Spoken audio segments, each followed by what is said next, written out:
좋아요와 구독하기는 사랑입니다. 네, 안녕하십니까. 2020년 6월 20일 한발 앞서 소식을 전하는 고품격 부동산 토크쇼 부동산별 매수사에 오신 여러분을 환영합니다. 이거 말하면서 좀 무안했어요. 한발 앞서 소식을 전해야 되는데 지금 대책 발표를 하고 며칠 지났는데 오늘은 한발 늦게 소식을 전하는 별별스타 진행해보도록 하겠습니다. 한 주간 대책 때문에 계속 시끄러웠죠.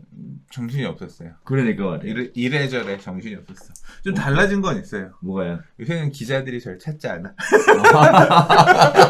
그래서 전화 이런 건 안 받았는데 또 이게 이제 규제, 재개발, 재건축 관련 규제니까 내용들을 좀 찾아봐야 되잖아요. 그래서 이제 그런 것들 좀 찾아보고 확인하고 정리하고 이런 것 때문에 뭐 대책 다음날, 다다음날도 바빴고 별로 근데 그런 거에 관심들은 없더라고. 재개발, 재건축 이 어려운 깊은 얘기는 별로 관심 없고 어떻게 될 것 같냐. 대부분 사실 이제 그런 쪽에 이제 많이 초점들이 맞춰져 있어요. 어디로 가야 되냐. 이런 얘기. 근데 이제 저는 뭐 제 할 일 한 거죠. 하고. 저도 지금 전국적으로 다니잖아요. 그랬더니 이제 지방에 있는 분들은 다음엔 우리 차례다. 벌써 여기들 나오시더라고. 매물 없는데 어떡하냐? 이제 바람이 갈 걸 기대하고 계신 거야? 아니면 규제가 들어올 걸 기대? 걱정하고 계신 거야? 바람이 불어야 규제가 들어오니까. 제발 좀 바람 좀 불어달라 이거야. 이미 많이 분대요. 이미? 그러면서 이런 얘기들 하시더라고요. 와가지고 서울 투자자들이 와서 사달라, 뭐 찾아달라 얘기를 하는데 너무 똑똑해가지고 이거 이빨 다 먹힌다고. 주로 어느 지역이 그렇게? 경남 쪽? 이따가 얘기하겠는데 경남 쪽. 경남은 요번에 하나도 안 묶였어. 그러니까. 그래서 신의 가호를 받았지. 그러니까. 그래서 그 얘기 하시더라고요. 국토부 신의 가호를 받으셔서. 뭐 국토부 신의 가호를 받은 데가 뭐 여기뿐인가? 투산이 있잖아요. 작년 11월 달에 규제가 풀린 투산. 풀린 거 아니야. 아무튼 일산은 요번에 다시 지정됐는데 부산 안 걸렸잖아요. 그래서 경상도는 그러니까 말이야. 그래서 신의 가호를 받은 경상도가 지금 시끄럽습니다. 제가 그날 발표하는 날 창원에 있었거든요. 사실 못 오실 줄 알았어요. 그랬더니 아니나 다를까 오시긴 다 오셨는데 전화하느라고 다들 수업 중에 막 들락날락 막 쓰시더라고요. 귀찮게 하시는구나. 그러니까 규제에서 피해갔으니까. 그 다음에 또 하나는 계약 해지 사건. 매도자들이 트는구나. 물려달라. 우리 동네 물 들어올 건데 물려달라. 지금 뭐 벌써 계약하고 나서 일주일도 안 됐는데 벌써 막 3천씩 뛰고 그러니까 물려달라. 그것 때문에 이제 골머리들 앓으시더라고요. 중개 업소 사장님들은 머리 아프지. 그러니까 말이에요. 자, 그래서 오늘 대책 관련돼서 사실상 지나간 이야기이긴 한데 뭐 할 얘기 앞으로도 많지 뭐. 그럼요. 계속 뭐 말이 많죠. 완전하지 않았다는 대책부터 시작해서 뭐 어쩌고저쩌고 얘기들이 많습니다. 관련된 내용 한번 시작해 보도록 하겠습니다.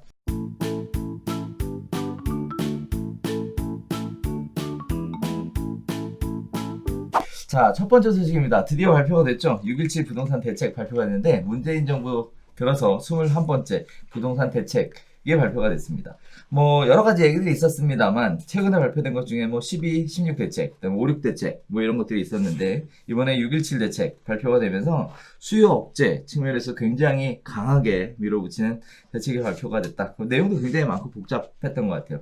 일단 크게 4가지 요건으로 추려서 보면 첫 번째가 과열 지역, 개발 호재가 있거나 특정 지역에 대해서는 투기 수요 유입을 차단하겠다. 그래서 토지 거래 허가 구역으로 묶고 투기 과열 지구나 조정 대상 지역으로 지정을 해서 투기 수요 유입을 추가로 하는 것을 차단하겠다. 그다음에 두 번째는 재건축 정비 사업 규제를 하겠다. 그래서 조합원 2년 거주 요건, 안전진단 강화, 재건축 부담금 징수에 관련된 얘기가 구체적으로 나왔고요. 자, 세 번째는 매매, 임대, 법인 사업자의 거래, 그 다음에 갭 투자 방지에 관련된 부분이 나왔습니다. 그래서 대출에 관련된 부분들이 다시 한번 나왔고요. LTV 축소 관련된 얘기가 이슈가 됐고요. 자, 마지막으로 네 번째는 12, 16 후속 대책을 지속적으로 추진하겠다. 이렇게 크게 4가지 부분에 있어서 포인트가 잡혀 있는 것 같아요. 자, 아까 말씀드렸다시피 뭐 사실 어느 정도 예상을 했었던 부분이긴 했는데 이거 관련돼서 얘기들은 참 많이 나오는 것 같아요. 하나씩 이야기를 해보겠지만 일단은 과열 지역 관련돼서 예상했던 지역들은 묶였는데요. 예상했던 지역 중에 빠진 지역들이 좀 있어서 논란이 되고 있는 것 같고요. 자, 그다음에 정비사업 관련돼서도 조합원 2년 거주에 대한 부분들이 법인은 거주를 할 수가 없다. 네, 뭐 어떻게 할 거냐. 그것도 또 되게 황당하네. 그러니까요. 생각해보니까. 네. 그럼 어떻게 할 거냐. 그거에 관련돼서, 다시 한번 얘기하겠다. 뭐 이런 얘기들 나오고 있고요. 자, 다음에, 대출에 관련돼서, 3억 이상, 초과 아파트를 신규 구입하는 경우, 전세대출 보증 제한에 관련된 부분 얘기가 나오면서, 이제 무주택자들, 네. 집을 미리 사두는 거 안 되냐. 나 실수요자다. 그런데 웃기지 마라. 네, 지금 뭐 그런 얘기들 나오고 있는 상황입니다. 자, 개인적으로 뭐 이 관련된 얘기들 방송도 하시고 하셨을 거 아니에요? 네. 네, 어떻게 보셨어요? 그냥 이번 대책은 충분히 갑작스럽긴 했죠. 근데 뭐 우리 별별수다 지난주 지지난주에 얘기할 때도 예상보다 빨리 대책이 나올 수 있을 것 같다. 왜냐하면 정부가 데이터들을 다 보고 있기 때문에 그렇죠. 거래량 늘어나고 불안한 부분들, 특히 풍선 효과 이런 부분들 보고 있을 텐데 현재적으로 움직일 가능성이 크다.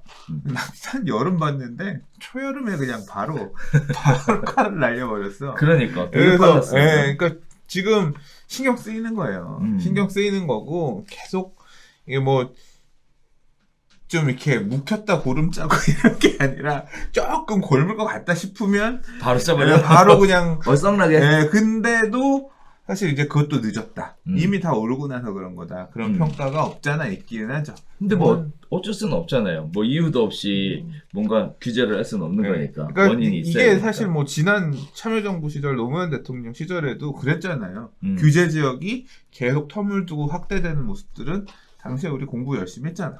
경험했잖아. 아, 그렇죠. 투기가열 지구 팍팍팍 늘어나고 투기 지역 팍팍팍 늘어나고 지금 이제 그게 투기 지역이 조정 대상 지역이란 걸로 대체가 돼서 조정 대상 지역이 팍팍팍 늘어나면서 대출 규제와 양도소득세 규제를 팍팍팍 해주고 한편으로는 여기는 좀 더 불안하다 싶으면 투기 지역을 걸면서 이제 이 말 그대로 공법적 규제들을 팍팍팍 보는. 근데 이번에는 그래서 지금 공격적으로 아주 그냥 조정 대상 지역은 경기도 수도권 전역에 광역시에다가 팍 걸고 뜬금없이 청주는 괜히 같이 있다가 두들겨 맞아가지고 네. 청주까지 이렇게 맞았고요. 네. 근데 뭐 이제 규제 지역 그러니까 조정 대상 지역이 확대가 되는 거에 바로 이제 영향을 미치는 건 뭐냐면 양도소득세가 중과되는 거예요. 내가 이 지역에 있는 물건을 팔 경우에 2주택은 10% 세율 추가, 3주택은 20% 세율이 더해지는 부분이 있잖아요.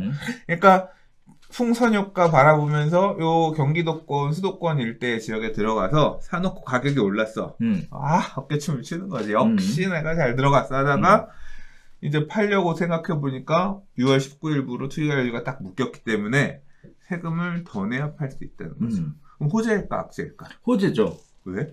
어쨌든 올랐으니까 세금 더 내는 거 아니야? 아니 세금을 더 내니까 이제 매수자들은 상대적으로 진입이 덜 할 수 있을 거고 내가 내 손에 쥐는 게 줄어들잖아요. 그렇죠. 네, 그래서 아무튼 이게 결국 단기적으로는 투기 수요를 차단하는 데 효과적으로 작동할 수 있겠지만 이제 봐야죠. 저는 좀 갈릴 거라고 봐요. 이게 풍선 효과가 과거에도 보면 이게 풍선 효과가 우선으로 가는 게 있고 끝나고 나면 나중에 쫓아서 가는 이런 애들 있잖아요.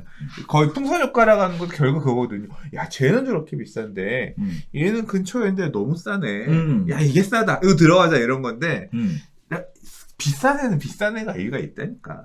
강남은 강남에 비싼 이유가 있는 거고 마포가 강남보다 싼 것도 그 이유가 있는 거고 마포보다 은평이 싼 건 이유가 있는 거고 움직일 때도 뒤늦게 쫓아가고 다시 시장이 잠기면 그래도 대가리들은 거래가 되는데 물 안 들어간 애들은 야 무슨 일 있었냐? 뭐 이제 이런 게 수도권에서도 나타날 거라는 거죠. 그래서 이번에 조정 대상 지역 지정된 부분들도 아무튼 좀 그런 영향들이 있을 것 같아요. 그러니까 지정됐지만 그래도 그 해당 지역에서 좀 빨아먹어주는 이제 인기 있는 데들은 어느 정도 유지를 하면서 여전히 이제 그런 거 있잖아요. 허들이 커지니까 더 갖고 싶어지면서 막 이제 그런 부분도 어느 정도 있을 거고 그러나 그렇게 되지 못한 지역들 같은 경우는 이제 실수요도 안 들어오는. 왜냐하면 조정대상 지역이 지정이 되면 다른 규제들 대출을 대출을 갖다 쓸 수 있는 돈도 제한되고 실수요가 진입하는데도 허들이 더 높아지는 거기 때문에 그럴 수 있겠다. 이런 부분들이 보였고요. 그다음에 투자지구 수도권을 지정하면서 이제 말 많았던 게 그거죠. 아니, 이 조정대상 지역 수도권을 지정해서 말 많았던 게 그거죠. 실미도는 지정되는데 왜 김포랑 파주는 빠졌냐. 그러니까. 그래서 뭐 그 자극적으로 6.17 대책 발표된 다음 날 뭐 파주는 인천 검단은 인천 검단이 아니네요. 김포는 호가가 얼마가 올랐네. 거래가 몇 개 됐네. 일단 호가를 1억 올렸네. 이제 기사들이 이렇게 나왔어요.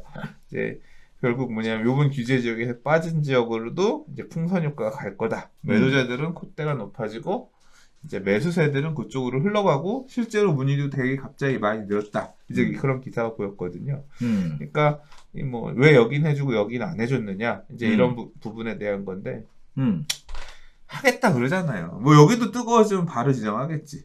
그렇겠죠. 사유가 약간 좀 의아하긴 했어요. 왜 검단 골드라인 김포 골드라인 김골라야 김골라. 그렇게 불러요? 김골라 김포 메트로자에 김매자 김골라 김이 들어가니까 오늘 저녁에 김 먹어야겠다. 예.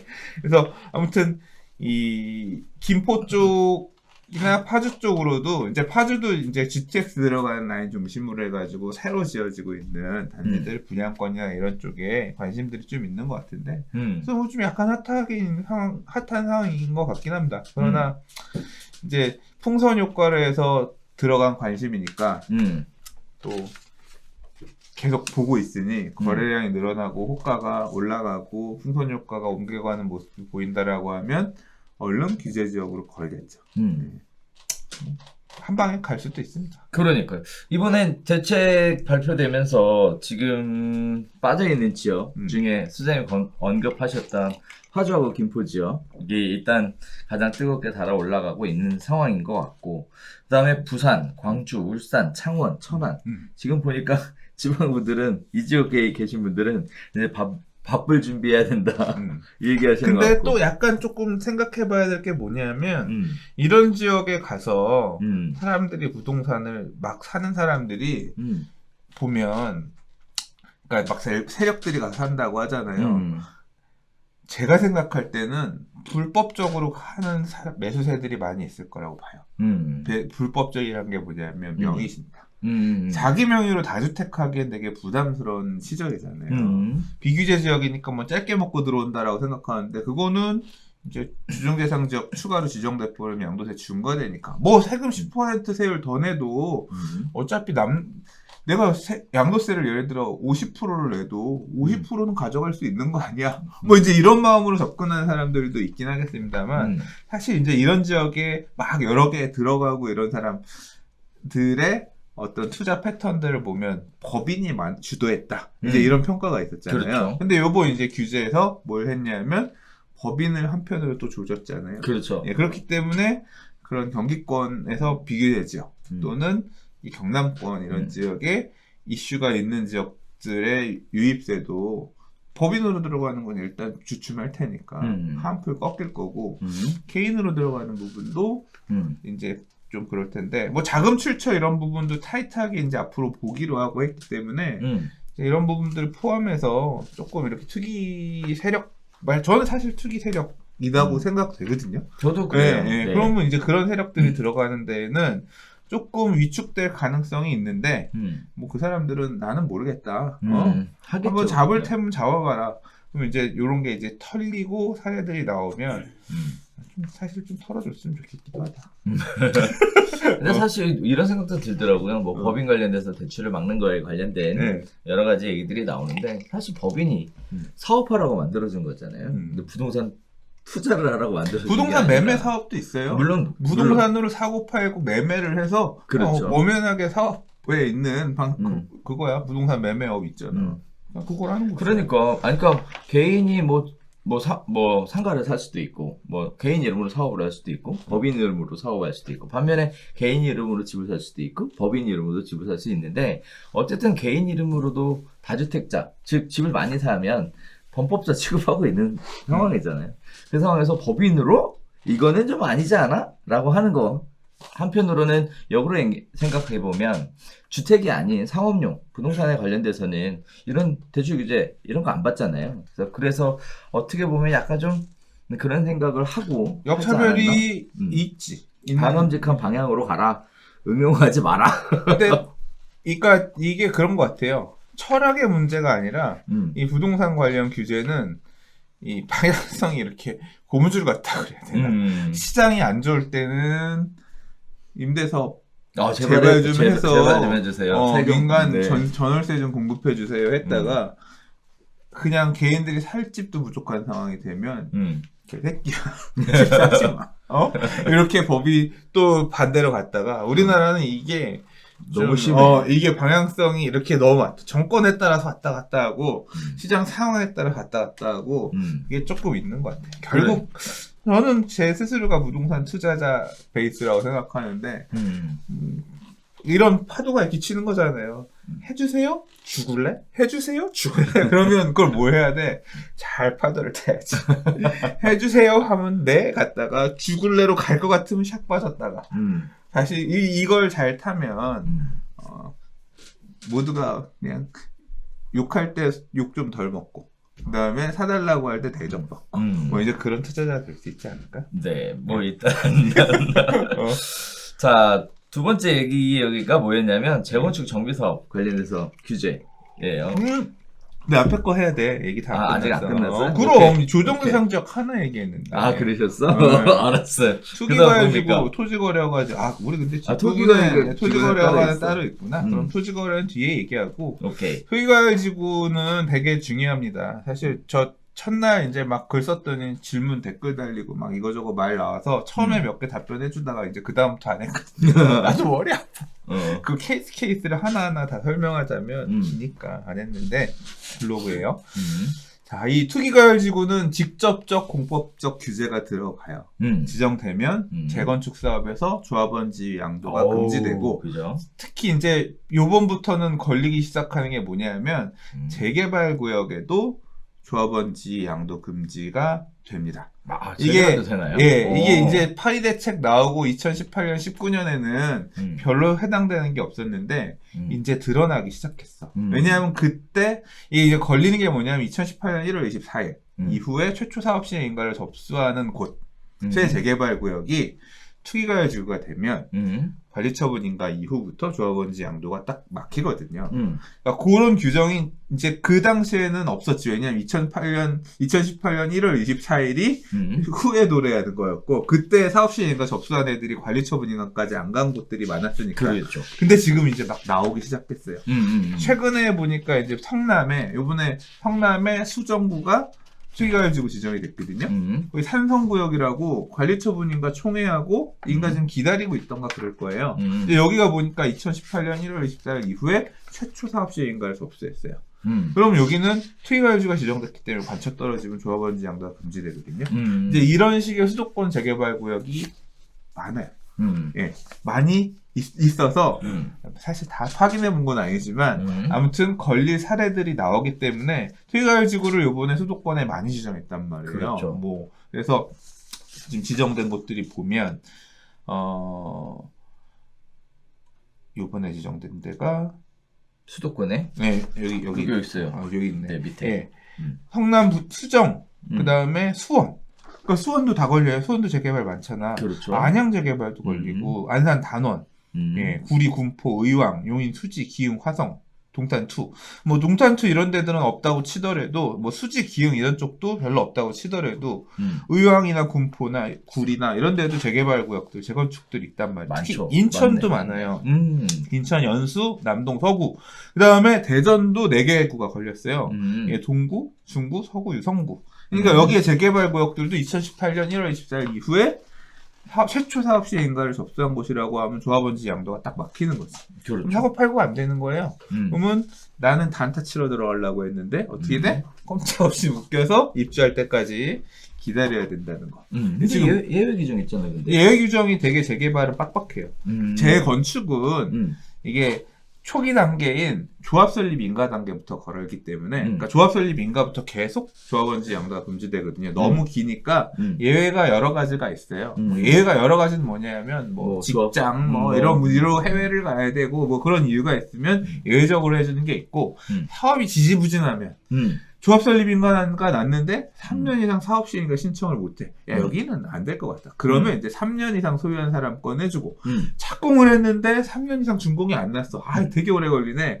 오래 기다렸지. 3년 이상 갖고 있는 사람 건 해줄게. 뭐 이런 어떤 예외 규정들이 있어요. 사업 그렇죠. 지연에 대한 얘기죠. 그렇죠. 그리고 이제 파리 대책 나올 때, 야, 오래 갖고 있었던 사람도 이렇게 못 받으면 안 되는 거 아니냐.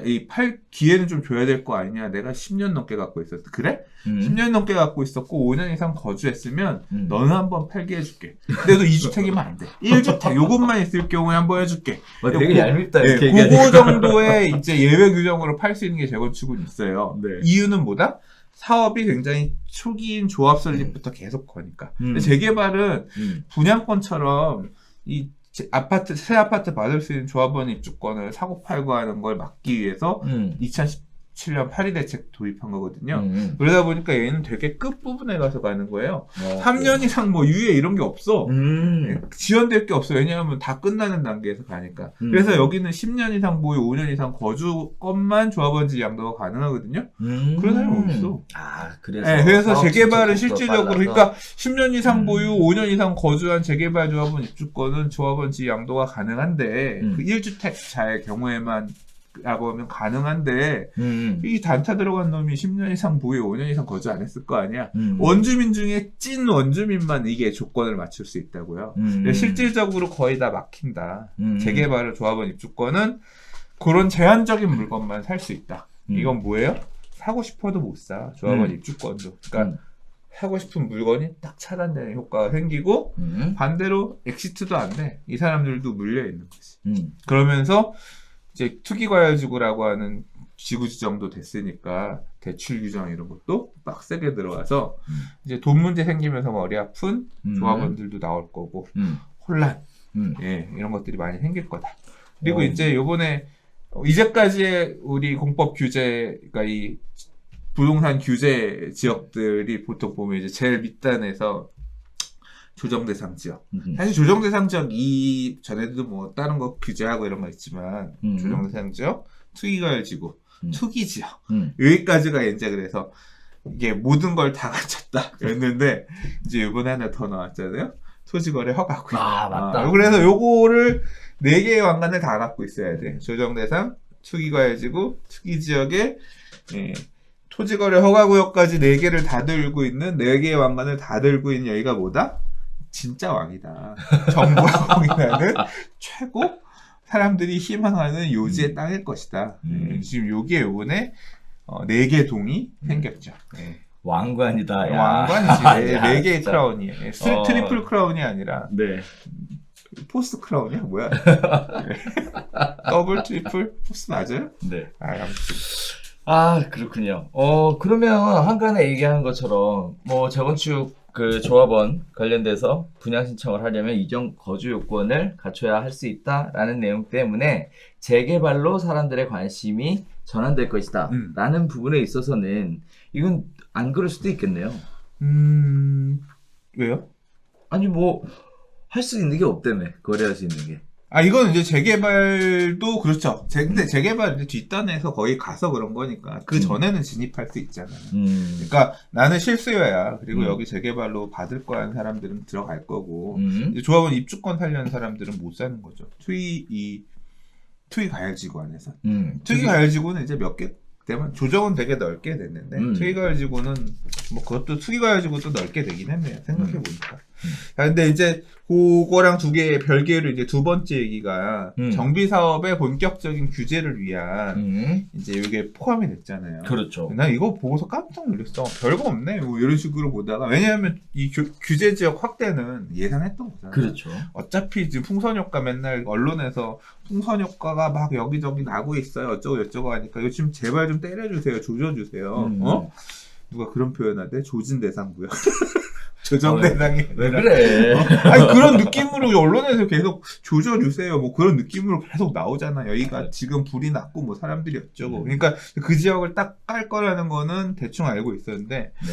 와 이거 재건축 정비사업 규제 내용을 보면서 이게 말이 돼? 사실 싶었고 지금도 말이 안 된다고 생각하거든요. 그러니까 2년 이상 거주한 뭐 합쳐서 거주한 사람만 이제 분양 신청을 할 수 있게끔 한다라고 한 건데 이거는 만약에 도입하게 되면 엄청나게 예외 규정을 많이 둬야 되는 상황이거든요. 아까도 얘기하셨지만 법인인데 어떻게 해요? 법인은 거주가 안 되는데. 그러니까. 우리 사옥으로 직원들 사옥으로 쓰려고 법이 해놓은 건데 이거 분양 자격 돼요 안 돼요? 뭐 그런 거에서부터 뭐 이제 지금 바로 이제 보도 설명 자료 나왔던. 임대사업자 걸어놓고 8년 중공업 임대라고 못 빼는데요. 그러니까. 그것도 있죠. 그 다음에 또 뭐 있어. 이제 만약에 전월세 계약갱신 청구권 도입하면 요번에 지금 21대 국회에서 제일 처음 하겠다는 게 그거잖아. 임대차 3법 중에 하나가 임대차 거래 실명 신고제랑 계약갱신 청구권이랑 그 다음에 전월세 상한제인데 계약갱신 청구 중에 상한제인데 4년 세입자 늘어있는데 우리 4년 살 건데요. 그러면 주인은 못 들어가고 4년 지나면 분양 신청 시점까지 2년 못 채우면 그냥 청산이잖아. 청산 받아야지. 이런 개뻑다워 같은 게 어딨어. 이것만 되게 많아요. 이거 지금 당장 봐봐요.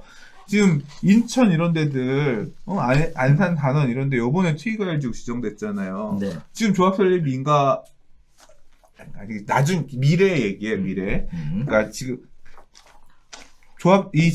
이게 지금 그러니까 내년 이후에 조합 설립 인가가 나는 데부터 적용이 될 거다 이런 식으로 설명했기 때문에 지금 초기 단계의 재건축들이 해당이 돼요. 그렇죠. 그래서 문제가 없을 거라고 해서 투기과열지구도 아니야. 그래서 들어가서 조정 대상 지역, 아무 비규제 지역 재건축을 샀는데 조합 설립을 받고, 그러니까 내년 이후에 조합 설립을 받고 사업이 가다가. 갑자기 그 동네가 막 뜨거운 거야. 근데 나는 조정 대상 지역에 있으니까 거주 안 했어. 근데 갑자기 내일 투기과열지구 지정을 해. 그럼 나는 지금부터 들어가서 살아도 2년을 못 채우는데 그럼 청산이야? 청산이죠. 그러니까 말이 안 돼. 이게 그럼 2년 전 적어도 4년 전 뭐 8년 전에는 알려줘야지. 8년 뒤에 투기과열지구 지정할 겁니다. 적어도 2년 저 2년 뒤에는 투기과열지구 지정할 거니까 지금부터 들어가 사세요. 세입자를 못 대보내잖아. 4년 전에는 알려주든가. 뭐 그런 게 있어야 되는데, 이런 말이야 방구야. 그러니까 예외 규정을 너무 많이 넣어가면서 누더기로 만들어야 되는 그런 법률이야. 그리고 말이 안 되는 게, 거주하지 않았다라고, 이게 재건축 사업은 민간 사업이잖아요. 재개발하고도 또 달라요. 그거 다르죠. 내 땅에다가 건물 부수고 내가 새로 짓기 위해, 집이 너무 낡아서 새로 짓는 사업인데, 나라가 하는 것도 아니고 내가 하는 건데, 너 거기 안 살았어? 그럼 지금 네 땅 내놔. 내놔 이거 아니야. 내가 세입자들 임대 놓으려고 다중주택을 지었어. 애초에 다중주택이라고 하는 주택은 애초에 내가 들어가 살기 위한 목적이 아니라 보통 그렇죠. 새 놓는 목적이잖아요. 했는데 집이 낡아가지고 세입자들이 잘 안 들어. 공실이 너무 많아. 안 되겠다. 이거 헐고 새로 짓자. 부쉈어. 새로 막 짓고 있는데 임대인 양반 이거 안 들어가 사셨네? 땅 뺏어가는 거랑 똑같은 거 아니야 이거. 이거는 역차별도 이런 역차별이 아니고 그런 거 뺏지는 않겠지만 재건축에서 이렇게 민간 사업에서 뺏어가는 건 역차별 중에서 역차별이고 다른 짓도 졸라 하잖아. 재건축 초과이익 환수도 뺏어가고 뭣도 뺏어가고 다 뺏어가면서 이것도 안 준다는 건 현저하게 차별이다. 나는. 근데 이제 관련해서 법률 전문가분들이 이제 얘기해 주신 내용 보니까 이게 이제 개정이 되겠지. 의원입법 형태로든 뭐든 해서 되면 이걸 가지고 위헌 소송을 내려고 하더라도 안 된대요. 왜요? 시간이 걸린대. 그러니까 이걸 통해서 피해가 발생하는 사람이 나와서 그 사람이 해야 되는 거라서 4, 5년은 걸린다는 거야. 그 얘기는 뭐야? 일단 그런 어떤 부분들이 결정되기 전까지는 정부가 원하는 이 스탠스대로 얘가 갈 거라는 거지. 그럼 어떻게 돼? 그런 결과가 나오지 않은 상태에서 쫓아갈 수밖에 없다는 건 뭐야? 이제 실거주 채울 생각하지 않고는 못 사는 거야. 일단은 왜냐하면 불안하니까. 이거 위헌 날 거야 100%. 이런 마음으로 어떻게 들어가서. 그렇죠. 이게 뭐예요? 초기 단계 재건축을 진입하려는 수요층들의 마음을 확 쥐는 거지. 그러면 이건 뭐예요? 무슨 얘기예요? 협박. 목동 사지 말라는 얘기야. 이거는 목동 사지 말라는 얘기야. 이게 그래서 조합 설립 인가가 이제 올해 이걸 하고 내년부터 2021년 이후에 조합 설립 인가가 될 지역들, 이런 지역들 갖고 있는 사람들한테는 니들 여기 하지 마. 내년 이후에 될 때들은 하면 2년 거주해. 거주할 생각하고 그 정도까지 하면 우리가 인정해줄게. 뭐 이제 이런 건데, 그러니까 수요를 엄청나게 억제하는 그런 역할을 할 건데, 난 너무 무리수가 아닌가 싶다. 그럼 이제 말씀하신 것처럼 이렇게 되면 반대급부로 재건축을 살려고 했던 사람들이 재개발로 좀 오지 않겠냐. 재개발 논았네. 좋아하지 마세요. 이런 거 재개발은 안 걸겠어. 내가 볼 때는 재건축도 이 정도로 말도 안 되는 걸 거는데 지금 이것만 있었던 게 아니라 안전진단 강화도 했어. 그렇죠. 얘기했잖아요. 안전진단 강화 있었죠. 2차 안전진단 강화, 2차 안전진단 할 때 니들 대충 해봐. 뒤진다. 거의 협박이야 내가 보니까. 그리고 그러니까 안전진단 하는 업체들에 대한 어떤 관리 감독 이 부분도 하나가 포함됐고 또 뭐가 있냐면 이게 안전진단 업체를 구청한테 선정하게 했단 말이에요. 구청에서 했어. 그랬더니 무슨 문제가 생기냐면 구청장 누구야? 선출직 공무원이잖아. 그렇죠. 여러분 재건축 필요한 거 압니다. 꼭 해드리겠습니다. 이랬을 거 아니야. 그랬더니 이놈들이 안전진단이 막 되게 빡빡하게 하라 그랬는데 막 통과하는 데들이 나오는 거예요 요새. 그러니까 이 구청장 이놈 시기들 맡겨놨더니 그것도 목동이잖아. 이게 지금 흐름을 안 쫓아가게 하네. 그러니까. 라고 하더니 그래서 뭘로 바꿨냐면 시도지사한테 권한을 바꾼대. 그러니까 앞으로는 박원순 시장님한테 그러니까 이게 안전진단도 되게 빡빡해질 거다. 그래서 정비사업이 가는 거를 아무튼 또 이제 대못을 가지 못하게끔 닻을 탁 무언 걸 놔가지고 배가 못 떠나게 어떻게든 붙잡고 싶은 그런 마음이 이 정책에 대해 드러난 거죠. 자, 근데 이런 것들 때문에 재개발로 투자의 흐름이 옮겨갈 거냐, 재건축에 대한 이런 규제들이 흘러가게끔 할 거냐, 가겠죠. 근데 재개발은 그러면 가만 냅두느냐. 지금 모르겠어요, 보면. 그 다음 또 재개발이야. 흐름이 가서 기사가 또 이제 언론에 재건축, 초기 단계 재건축 묵혀서 못 가니까, 재개발로 쏠려. 뭐, 이제 기사 쓰겠지. 그럼. 6.17 대책전 프리미엄 7억. 지금 10억에도 매물 없어. 뭐 이런 거 이제 기사 나오면, 그 다음은 재개발 조지는 거야. 이게 그냥 물건 형태나 지역의 위치만 바뀔 뿐이지, 그냥 수요를 억제하기 위한 온갖 약을 다 쓰는 거예요. 이 약도 쓰고 저 약도 쓰고. 네. 그래서 그렇게 갈 거다. 오늘 흥분 많이 했어 지금. 이거 삐삐가 많아 지금. 저도 개인적으로 이거 보면서 재건축 정비사업 규제 관련된 내용 보면서 이거 딱 타겟이 목동이구나 이거.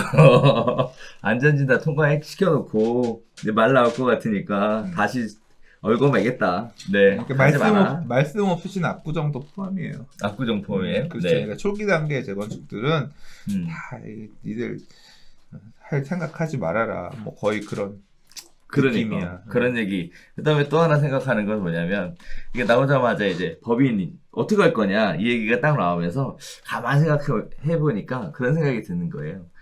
이거 그냥 협박용이구나. 그냥 일단 때려놓고 그리고 나서 나중에 뭐 바꾸든 뭘 하든 일단은 못 가게 막아야 되겠구나. 이제 법인 관련해서 이 규제 같은 경우는 법인 때리기 되게 많이 있었고 법인 관련된 통계들 계속 언론 보도됐잖아요. 네, 법인이 이만큼 많이 샀다. 법인이 이만큼 많이 늘었다. 그 얘기는 뭐야? 법인 하세요를 알려주기 위함이었을까? 여러분도 법인 하세요. 그런 부분도 있지만 법인이 문제다라는 어떤 실제로 그렇게 버스 대절해서 가서 한 사람이 여러 개씩 막 이렇게 죽고 이런 것들 이제 그런 거였을 거 아니야. 저는 그런 투자 행태가 바람직하지 않다라고 생각하는 입장에서 아무튼 법인에 대한 규제를 상대적으로 좀 안 하면서 이렇게 슬슬 남겨놓더니 요번에 토끼몰이 하듯이 다 조졌죠. 그래서 뭐 이제 법인은 아예 그냥 대출도 못 받게끔 다 막고 법인이 대출이 많이 열려 있어서 80%씩 해줬대요. 그래서 법인이 그런 대출도 되게 많이 열려 있었고 그 다음에 세금 측면에서도 혜택이 있었고 내가 내가 3개의 주택을 갖고 있으면 3주택 종부세를 내야 되는데 나 하나 내가 주주 100%인 법인 하나, 또 하나의 법인 하나 이런 식으로 가면 3명이 되니까 회피할 수 있고 뭐 이런 형태로 해서 법인을 여러 개 든다든가 회피하는 어떤 부분도 있으니까 이것도 조져야겠고. 그렇죠. 예, 그다음 세율 팔 때 세금도 좀 저렴하게 내는 것도 혜택 이런 부분도 조져야겠고 이게 일종의 분신술처럼 어떤 투기의 방식으로 주택 시장에 그러니까 개인에게 주어진 이 규제들을 회피하기 위해서 이렇게 활용이 되니까 어떻게 조질까 고민을 하다가 한꺼번에 다 조지는 걸로. 그래서 대출자 앞으로 안 해줘. 네. 니들 갖고 있어? 내년부터는 양도세 세율 2주택부터 단일 세율 3%, 3주택부터 단일 세율 4%야. 세율, 종부세 세율도 어마어마하게 때리고 누진 공제에 있었던 거, 그러니까 기본적으로 종부세 공제에 있었던 거, 6억에 대해서 공제에 있었던 거, 그것도 안 해주고, 그러니까 다 두들겨 맞고 뒤질 생각해라. 이제 이런 식으로 넣은 거죠. 그리고 내년에 또 바꾸겠다는 게 이제 요거 때문에 이제 법인은 완전 아작에 나겠구나.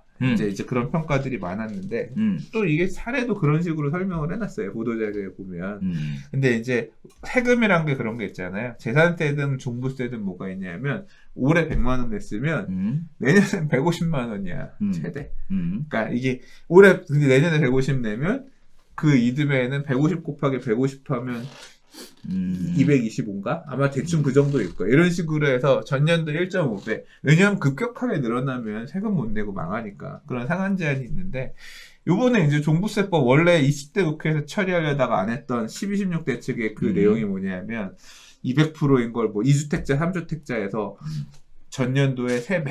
뭐 이렇게 늘리는 그런 내용이 있었잖아요. 올해 100만 원, 내년 300만 원, 내후년 900만 원, 다음에 2,700만 원 이런 식으로 늘어나는.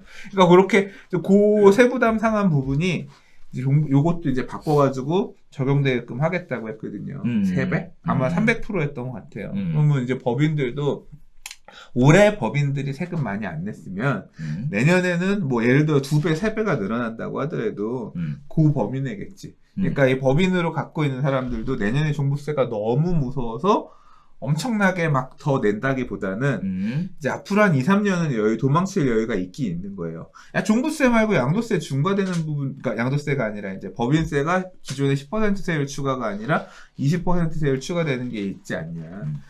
법인들이 이렇게 비규제 지역, 현재까지 비규제 지역이 있는데 가서 이미 매수해 놓은 거라고 하면 그 지역이 만약에 풍선 효과든 뭐든 효과 예시값이 더 오른다고 하면 세율 10% 올라도 내년 또는 내후년에 파는 게 유리할 수도 있거든요. 아직 덜 올랐다고 판단되면.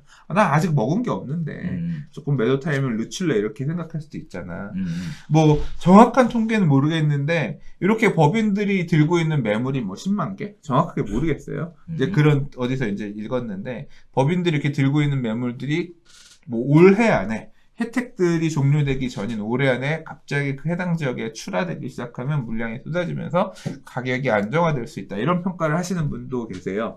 근데 제 생각은 이게 10% 세율이 추가된다고 하더라도 그리고 종부세를 급격하게 올린다라고 하지만 전년도 대비 올라가는 상한 제한이 어느 정도 있기 때문에 법인 하시는 분들 입장에서는 한 2, 3년 정도? 3, 4년 정도의 시기를 두고 매도 타이밍을 보시려고 할 거라고 생각하고요. 중과가 있다고 하더라도. 그래서 급격하게 물건이 막 엄청나게 쏟아지는 그런 상황까지는 아니지 않을까. 물론 이제 이분들도 무슨 판단을 하겠어요. 제가 이제 타이밍을 보겠다는 얘기는 그렇잖아요. 내가 그냥 개인이든 법인이든 강남에 하나, 마포에 하나, 뭐 서대문에 하나, 저기 고향에 하나, 파주에 하나, 뭐 의정부에 하나 막 이렇게 있다고 여러 개 있다고 쳐봐. 강남 거 팔겠어?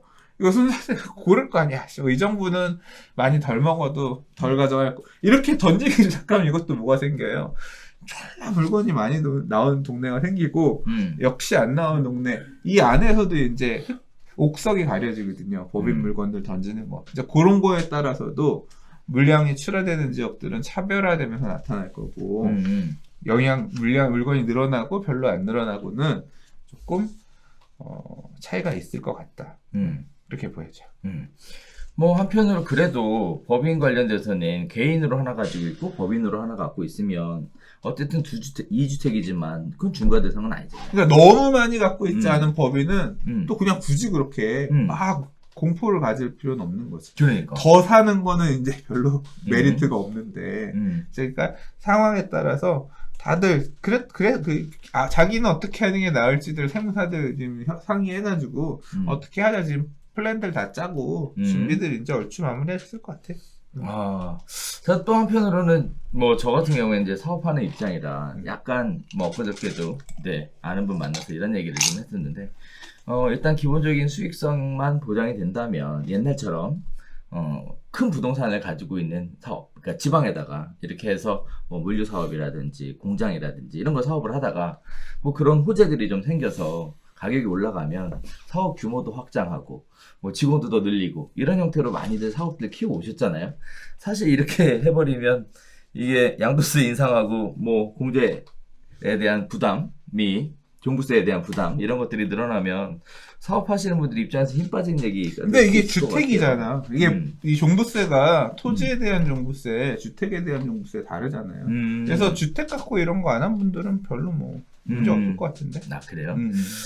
자, 그래서 일단은 매매법인, 임대법인 뭐 이런 얘기 쭉 해왔고 갭 투자 방지 관련돼서도 지금 계속 얘기 나오고 있죠. 그래서 그러니까 아무튼 돈을 부동산 시장으로 들어가는 유동성을 계속 잠그고 있잖아요. 그러니까 원래 이제 옛날에는 대출을 막 많이 해줬잖아요. 그래서 부동산 시장으로 들어가는 금융권의 파이프, 물 파이프가 이렇게 있었어. 이걸 갖다가 파리 대책 그 전부터 잠그기 시작했잖아요. 제일 큰 물 잠갔더니 저기서 물이 또 잠그고 저기서 물이 또 잠그고 가다가 이제 보니까 이놈 새끼들이 전세자금 대출 갖고 하네. 그래서 이제 9억 초과 주택을 소유한 사람의 전세자금 대출을 잠그고 요번에 이제 3억 초과 이제 그 부분들을 계속 이렇게 잠그고 있는 거잖아요. 잠궈서 어디까지 잠글지 모르겠는데 이제 너무 이렇게 잠그다 보니까 나오는 얘기가 그러니까 막 갈아타기 수요, 무주택자들이 가는 수요, 이런 부분들에 있어서도 자금 조달 계획서도 꼼꼼하게 쓰고 뭐 내용들 보면 그런 거 있습니다. 아예 그냥 자금 조달 계획서뿐만 아니라 증빙 자료까지 먼저 내세요. 이것까지도 포함되고, 그러니까 부동산으로 가는 금융들을 계속 꼼꼼하게 틀어막고 있는 거죠. 이제 그러다 보니까 나오는 얘기가 이렇게 돈이 틀어막히고 그러면 돈을 많이 갖고 있는 니들이야 사겠지만 나는 아예 그냥 그 대출이 안 나오니까 금융이 안 나오니까 올라탈 수가 없다. 이제 그런 불만을 가지신 분들인데 어떻게든 요번에는 그냥 나도 적당히 사보려고 그랬는데 돈이 더 잠겨서 나는 못 가겠다. 이제 이런 불만들이 조금 나와요. 이거 되게 평가를 그렇게 표현하더라고요. 사다리 걷어차기. 그러니까 규제 지역이 이번에 확 확대됐잖아요. 그러니까 서울 수도권 시장에 되게 인기 있잖아. 그렇죠. 비규제 지역일 땐 대출이 더 나왔잖아. 근데 이제 조정대상 지역이 묶이니까 대출이 묶였잖아요. 제한됐잖아. 근데 이제 그렇게 허들이 높아지면서 규제 지역이 되면서 가니까 이제 나는 못 가게 되는. 실수요 아니면 또 주택을 못 사게 만들었잖아요. 그렇죠. 그럼 그 얘기는 뭐예요? 실수요 아니면 주택을 못 사면 결국 사람들이 전세 끼어있던 집을 내가 매수하면서 진입해서 들어가잖아. 그럼 전세 물건이 하나 없어지는 거잖아. 자가점유율은 앞으로 계속 높아질 거예요. 규제가 그렇잖아. 다 모든 대책이 실수요밖에 모르는 정부 짱 아니야. 실수요 아니면 재건축으로 새 아파트도 못 받고, 실수요 아니면 소지거래 허가도 안 되고, 실수요 아니면 주택 대출 주담대도 아예 못 받고 6개월 안에 거주하고 기존 주택 매도하는 조건으로만 주담대를 받을 수 있게끔 이런 식으로 했으니까 실수야. 그러면 이거는 정책 방향에 따라서 자가점유율은 역대 최고치를 계속 갱신할 수밖에 없어요. 이 얘기는 뭐야? 임대 목적의 주택은 계속 줄어들 수밖에 없어. 역대 최고 수준으로 줄어들 거야. 그럼 어떻게 돼요? 전세 물량은 계속 줄어든다는 얘기지. 자가점유율이 높아지면 반대로. 그럼 전세 가격은 그만큼 올라갈 수 있어. 그러면 이제 그 사람들이 낀 사람들이 완전 좆된 거지. 되게 머리 아픈 거지. 왜? 대출이 안 나와서 내 집은 갈 수 없는. 그러니까 내가 가진 돈으로는 점프를 못 하겠는데 그렇다고 해서 전세에 그냥 머물고 있자고 하니 전세 물건이 줄면서 전세 호가 사람들이 높여 임대인들이. 그러면 이제 위아래로 쪼이는 거죠. 근데 이런 사람들이 가장 안 좋게 됐다. 지금 가장 어떻게 보면 이번 대책에 따라서 위험한 사각에 놓인 사람들이 이 사람이 아니겠느냐. 이제 그런 평가가 있습니다.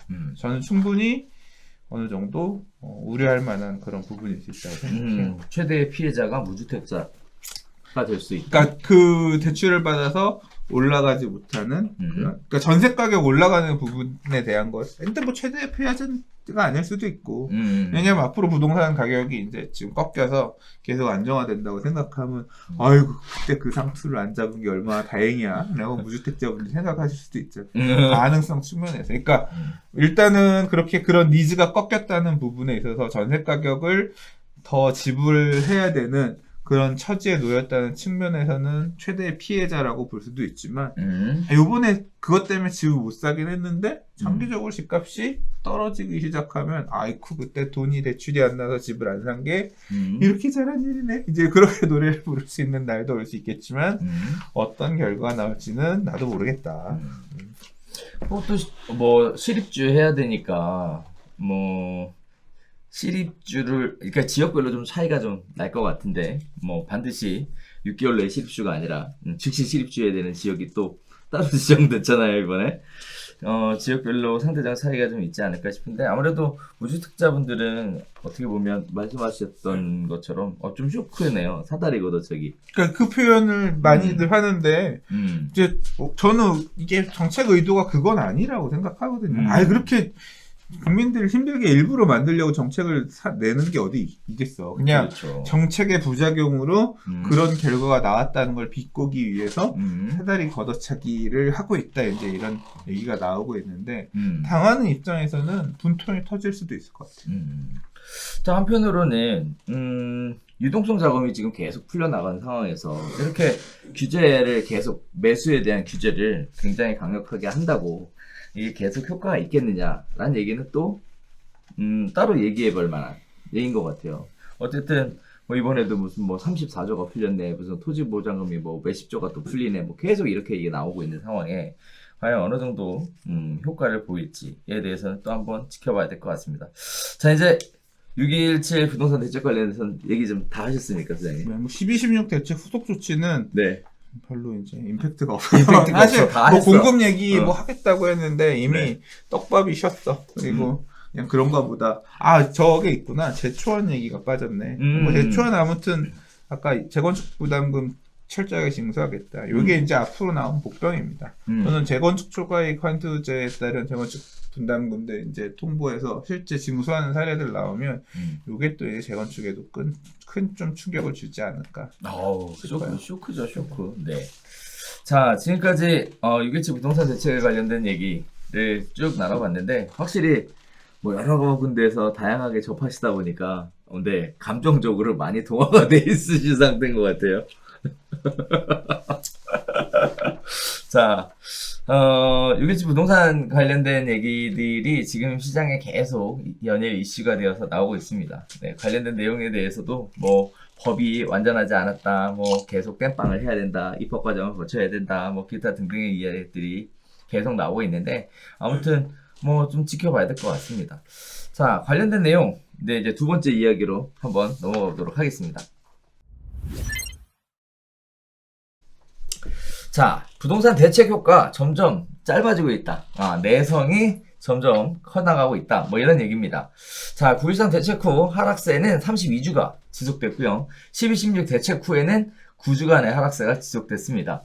자, 이번 6.27 부동산 대책 이후에는 하락세가 과연 얼마나 진행되겠냐, 정말 하락세가 있겠느냐에 대한 이야기들인데요. 자, 빨라진 풍선 효과, 밤 10시까지 불 켜진 김포, 네, 그리고 규제 다음날 10채까지 거래가 됐다라는 얘기들이 나오고 있는데요. 규제 지역 비껴가자 전국 투자자들이 몰려서 갭투자 매물이 싹쓸이 진행되고 있다라는 기사입니다. 서울에서도 규제 덜한 재개발 가격이 오르고 매수세가 증가하고 있다. 규제할 때 집값 오른다며 투자자들의 움직임이 점점 빨라져가고 있다. 그 중에서 가장 대표적으로 얘기가 나온 곳이 김포하고 파주 일대입니다. 부동산 투자자들이 몰려와서 새낀 갭투자 매물을 싹 걷어가고 있는 상황에서 굉장히 바쁘게 거래가 이루어져가고 있다라는 얘기 나오고 있는데요. 이 정도면 정부가 대놓고 파주와 김포 지역에 투자자를 모집한 거 아니냐라는 이야기까지 흘러나오고 있습니다. 또한 내부적으로는 규제 지역으로 지정될까봐 불안해하는 주민들도 상당히 많다라고 얘기하는데, 자 보면 자료에서 보이는 것처럼 뭐 하락세가 어느 정도 됐고 기간이 어느 정도 됐고에 대한 얘기들이 지금 정리되어서 나가고 있어요. 이런 거 보면 언제 내성이 생겼다라고 얘기도 할 만하겠어요. 진짜 이게 뭐 어쨌든 규제가 발표가 되고 나면 또 올라가고, 규제가 발표가 되면 시장이 어느 정도 조정이 또 올라가고, 이런 식의 문제들이 계속 반복되어 왔는데 이번에도 또 그러지 않을까? 라는 21번째 대책을 맞이해서 사람들이 이렇게 생각하지 않을까? 또 한편으로는 그런 대책이 발표가 되면 대책 발표되고 나면 가격이 오르더라 라는 학습 효과, 이런 것들도 영향을 좀 미치지 않을까? 또 한편으로는 이렇게 지방도 다 때려 막으면 다시 서울로 상경하는 거 아닐까? 뭐 이런 식의 이야기들이 계속 나오고 있으면서 풍선 효과는 가장 지속될 것이다, 뭐 이런 다양한 이야기들이 나오고 있는 상황입니다. 자, 우리가 배웠던 것 중에 하나는 뭐냐면 시장은 굉장히 똑똑하다라는 거. 네, 돈이 굉장히 잘 빈틈들을 찾아서 찾아가는 모습들, 이런 모습들을 보여줘 왔는데, 이번 효과도 제가 개인적으로 볼 때는 오래 안 갈 것 같은, 네, 이런 생각들이 조금 들기는 해요. 아무래도 학습 효과에 대한 부분도 충분히 인정하는 부분들이고, 시장에 대한 상승 기대감도 여전히 남아있는 상황이고, 그 중에 대표적인 게 유동성에 대한 부분들이 줄어들 가능성이 거의 없어서, 네, 앞으로도 이런 부분들이 당분간 지속되지 않을까라고 생각을 하고, 그래서 정부에서도 굉장히 선제적으로 대응을 하지 않았나라고 생각을 하는데, 일단은 파주하고 김포 다시 묶는다고 하지만 계속 관심 가지지 않으실까요? 여기도 또 단위 굉장히 크잖아요. 사고 싶어? 아는 분이 사실은 얘기하더라고. 조금 있는데 여기 가고 싶은데 발표됐는데 어떻게 하냐고. 그래서 그러니까 본질에 집중해서 가야지. 규제 지역 이런 거는 생각할 필요 없어요. 그래요? 그렇지. 아니 파주랑 김포에 규제에서 풀렸으니까 지금 여긴 가야 돼. 웃긴다니까. 그래. 네, 그럼 똑같이 지는 거잖아.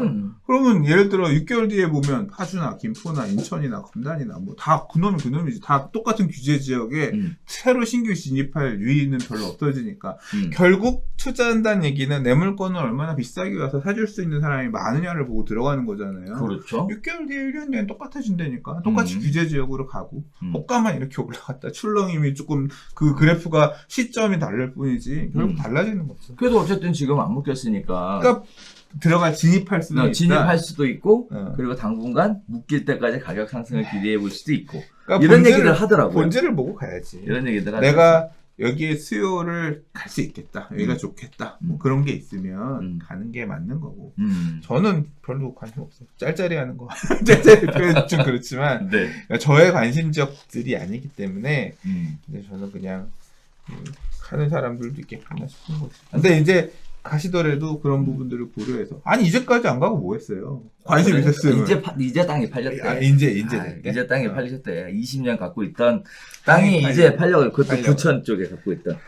부천 안 올랐잖아요, 계속. 그다음 최근에 이제 올라가잖아요. 최근에 올라가면서 이제 겨우 20년에 만에 땅이 팔렸답니다. 그래서 땅 팔린 자금이 있는데 이제 본인이 어떻게 하면 좋겠냐 이런 얘기를 하시더라고요. 그래서 사실 제 대답은 뭐였냐면 쓸데없는 생각하지 말고 돈 꽉 들고 있어라. 그게 제 대답이었어, 사실은. 근데 그러니까 이번 대책 결국 뭐 좀 말씀하신 내용이 내성 뭐 이제 얼마나 이 대책이 효과가 길게 가겠냐 이런 말씀하셨는데 좀 약간 질문이 잘못됐어 내가 생각할 때. 이게 보면 약을 지금 몸이 온몸이 아파. 머리도 아프고 발도 아프고 다리도 아프고 막 다 아파. 지금 이 약이 무슨 어디 아픈데 쓴 약이야? 팔이 아픈데 쓴 약이잖아. 그렇죠. 법인이 갖고 가서 동네 물건 쓸어 담고 이런 거 하는데 니도 법인 안 돼. 팔 고치려고 하나 쓴 거잖아, 야. 그리고 수도권 풍선약과 자꾸다. 무좀 고치려고 치료한 거잖아. 무좀약 쓴 거. 그거 2개 쓴 거야. 지금 머리는 두통은 또 한쪽에 두통 아픈 이유는 있는 거야. 네. 그거는 12, 16 대책으로 일단 땜빵을 해놔서 근데 아직 불안하긴 해. 그래서 이제 요거에 대한 대책도 계속 불안하면 요건 나올 거고 가슴이 아파. 가슴약도 나올 거고 지금 전체적으로 그러니까 일부 부분 땜빵 대책들이 나온 거지 전체 큰 그림의 대책이 나온 건 아니거든요. 그래서 당연히 후속 대책도 준비하고 있을 거고 계속 모니터링하면서 불안한 부분이 있으면 거기와 맞춤형 대책 이런 것들을 좀 낼 가능성이 있다. 그리고 우리 이제 다음 부분에서 얘기를 하겠지만 이게 진짜 아까 크라운 3개가 아니라 왕관 4개라 그랬잖아요. 이제 최고의 왕관 등장했잖아요. 규제의 끝판왕. 근데 이거보다 더 센 것도 또 이제 상상해서 만들어내겠지. 규제의 끝판왕. 토지거래 허가. 이제 요게 지금 요번에 4개 동만 지정됐지만. 그렇죠. 4개 동만 지정하라는 법이 어딨어. 일단 애초에, 그 토지거래 허가를 가지고 아파트를 아파트를 사고 팔고를 제한하겠다는 것도, 구청장 허가 갖고 와서 해라. 구청장이 허가 막혀주면, 나중에 이제 그것도 서울시장이 하려나? 이제 아무튼 이게 지금은 요만큼만 지정됐지만 이제 앞으로 계속 확대할 수 있거든요. 그렇죠. 네, 이제 그렇게 본다고 보면 이제 직접적인 규제의 시제로 왔다. 이제까지는 돈줄을 막아. 네 돈 갖고 사 대출 안 해줄 거야. 은행은 조질 수 있잖아. 이제 그런 식으로 해서 가이드했다고 하면 앞으로는 살 거면 허락 받고 사. 이제 이런 시대로 간 거죠. 규제가 이제 끝을 향해서 가고 있는 것 같아요. 이제 드디어 등장했어. 끝판왕 규제. 토지거래 허가제. 자, 그래서 뭐 그런 얘기들이 나옵니다. 뭐 신문에 관련돼서 얘기들을 쭉 보면 이번 대책 얼마나 가겠느냐를 가지고 뭐 어떻게 보면 뒤에서는 내기까지 하는 이런 모습을 보여주고 있는데 내기래요? 네. 이런 모습 보여주고 있는데, 선생님 얘기하셨던 것처럼, 변종 바이러스가 계속 생겨나고 있고, 정부는 빠른 백신 개발을 하고 있는 상황이라서, 네. 이게 규제의 부작용이 다른 영향을 가져올 거고, 그 영향이 만드는, 이제 시장 불안 요소를 잠재우기 위해서 또 이제 또 다른 약을 써야 되는 거지. 그렇죠. 지금 대표적으로 예상되는 게 뭐예요? 아까 잠깐 얘기를 했지만 제일 불안한 지금 약간 좀 불안해질 수 있는 계층이 무주택자 계층이 됐다고 했잖아요. 그렇죠. 수도권 지역에서도 조정 대상 지역이라고 하는 규제 지역 때문에 대출 제한 등등이 생기고 이제 물건들이 임대 물량이 줄어들면서 전세 가격이 불안해지기 시작한다고 하면 되게 애매하게 끼는 그런 상황이 생긴다고 그랬잖아요. 근데 서울 같은 경우도 보면 내년에 서울의 입주 물량이 급감하는 부분에 대해서 얘기를 했잖아요. 전월세 가격이 불안할 가능성이 얘기했고 실제로 지금 전세가는 계속 상승하고 있는 모습에 대해서 언론에서 자꾸 얘기하고 있잖아요. 전세 가격을 이런 지금 요번 규제책 때문에 전세 임대로 가능한 물량들이 더 줄어들게 되면 임대 가격이 더 불안해서 올라가면서 매매 가격을 밀어올리는 현상이 가속화될 수 있다. 심경원 교수님도 이번에 인터뷰에 그런 얘기들을 하셨더라고요. 그렇게 되면 이제 임대 가격이 매매가를 밀어올리기 시작하는 이제 이런 상황들이 만들어지면 임대 가격 불안한 거에 대한 또 추가 대책. 밀어올려 실제 이제 매매가까지 밀어올리는 지역들이 나오기 시작하면 이제 다시 매매가 그걸 딛고 올라가는 그런 부작용도 있을 수 있는 거죠. 이제까지는 은행 돈 빌려서 샀다고 하면 이제 앞으로는 임차인 세입자들 돈 빌려서 사거나 또는 이제 뭐 여러 가지가 맞물려 있지만 보유세 강화의 후폭풍은 월세 반전세로의 전환이잖아요. 그렇죠. 그래서 이제 매달 내야 되는 월세 부담이 늘어나는 이제 그런 부분들 이런 것들도 다 맞물려서 더 가속화될 가능성이 있죠. 자, 여러 가지 이야기들이 나오고 있는데 진짜 과연 효과들이 얼마나 갈지 이런 부분들은 또 한번 지켜봐야 될 것 같습니다. 네.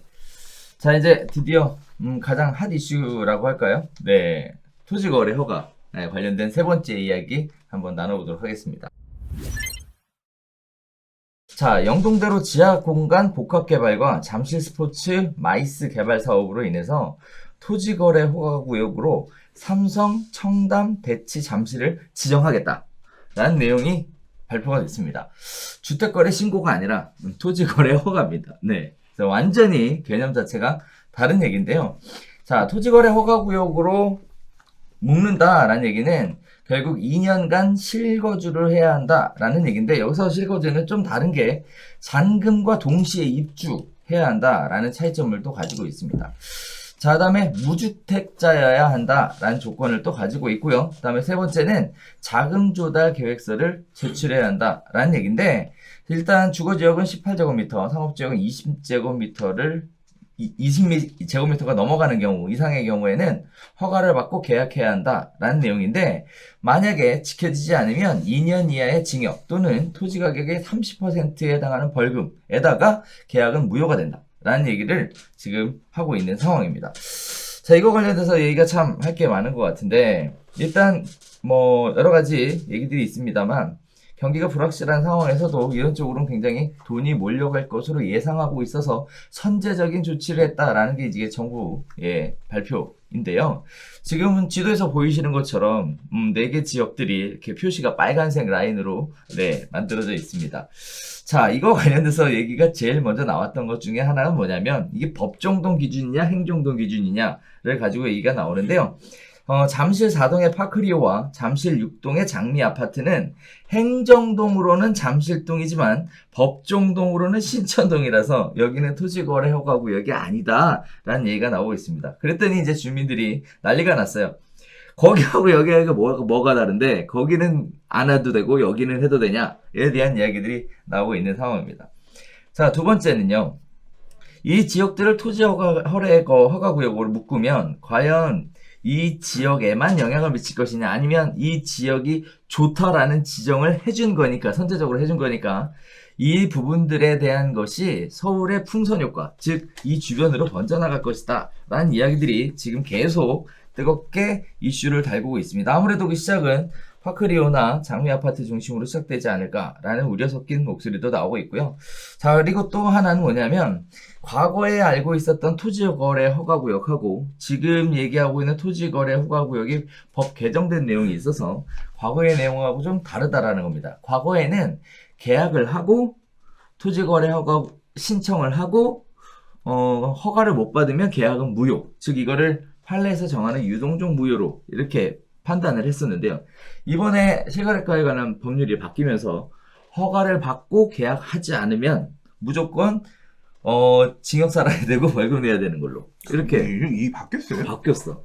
이건 장난 아니죠? 알아봐야 될 것 같은데. 알아봤어 벌써 강남구청 통해서. 네, 어저께 강남 지역에 가장 핫 이슈가 된 내용이 이겁니다. 네, 그동안에는 그랬잖아요. 그랬더니 지금 뭐라 그러냐면 허가를 받고 그리고 계약서를 써야 된대요.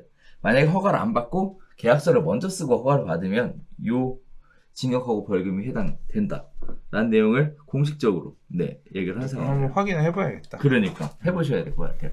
뭐 한편으로는 중계를 하고 있는 제 입장에서는 그 얘기가 나오자마자 사실 어제 뜨겁게 얘기를 달궜던 게 뭐냐면, 그럼 어떻게 해야 되겠느냐 가지고 1시간 넘게 토론이 진행되어 왔는데, 일단은 내부적으로 제가 확인해본 바에 의하면 지침은 명확하게 떨어진 것 같아요. 네, 어떤 조건에서 허가를 해줘야 돼. 아직 실행은 안 됐잖아요. 근데 벌써 지침이 내려와 있는 23일부터인가 그랬던 것 같아요. 네네. 그럼에도 불구하고 벌써 지침은 확실하게 정리돼서 내려온 것 같습니다. 자, 이거 관련돼서도 나중에 입주를 조건으로 토지거래 허가를 받는 것도 안 된다라고 허가 안 해준다는 거죠. 예전에는 임대 껴있으니까 임대차 끝나면 그때 들어간 조건으로 조건부 허가 내줬는데 재개발 같은 경우에 그렇죠. 그것도 안 해준다는 거잖아요. 당장 그러니까 전세 낀 집은 거래도 안 돼. 전세 만료되는 시점에 되는 거고 실제 실입주 해야 허가 나는 거고. 근데 좀 난 솔직히 이게 되게 얄팍한 것 같아요. 야, GBC 마이스 때문에 동네 집값 올라간다고 그 집값 그 집 사고 팔 때는 실수요자 그거 들어가 거주할 사람만 사고 새끼고는 사지 마. 말 그대로 이건 진짜 엄청난 직접적 규제가 되는 거잖아요. 그렇죠. 그 범위도 청담동은 왜 개포동은 빠졌어 그렇겠지. 아까 말씀하신 것처럼 요 밑에는 되고 위에는 더 영향권에 왜 있다고 본 거야. 개포는 대치 밑에는 영향권에 없고 삼성 위에 청담 영향권에 있다고 본 거야. 그럼 역삼은 한쪽으로 옆으로 서쪽으로 테헤란으로 옆으로 역삼은 왜 빼준 거야? 이게 이제 그런 우린 다행이다. 근데 앞으로 그쪽으로 GBC가 개발되는 거에 대한 호재를 역삼도 볼 수 있고 개포도 볼 수 있으니까 이 지역을 지금 사자. 거래량이 늘어나는 게 보여. 여기 토지거래가 묶이니까 거래량이 이제 없을 거 아니야. 되게 미미할 거 아니에요. 그렇죠. 그쪽으로 가면 여기도 묶겠지. 이런 식으로 기준을 삼아서 묶기 시작하면 서울에 안 묶을 수 있는 데가 다 묶을 수 있지. 그렇지 않아요? 여의도 통합개발, 여의도 불안할 수 있기 때문에 영등포, 마포 일대를 토지거래 허가, 동작구, 흑석까지. 왜냐하면 실제로 여의도 통합개발 얘기 나올 때 흑석도 오르고 신길 뉴타운도 오르고 마포 강 건너에 있는 마포역 주변, 심지어는 마레프까지도 이 반응이 있는데 다 묶어버리면 되지. 영향받을 수 있는데 왜냐하면 영향받는데 계속 확대될 거니까. 청량리 개발, 청량리 재정비 촉진 사업에 따라서 북부하니 불안하다.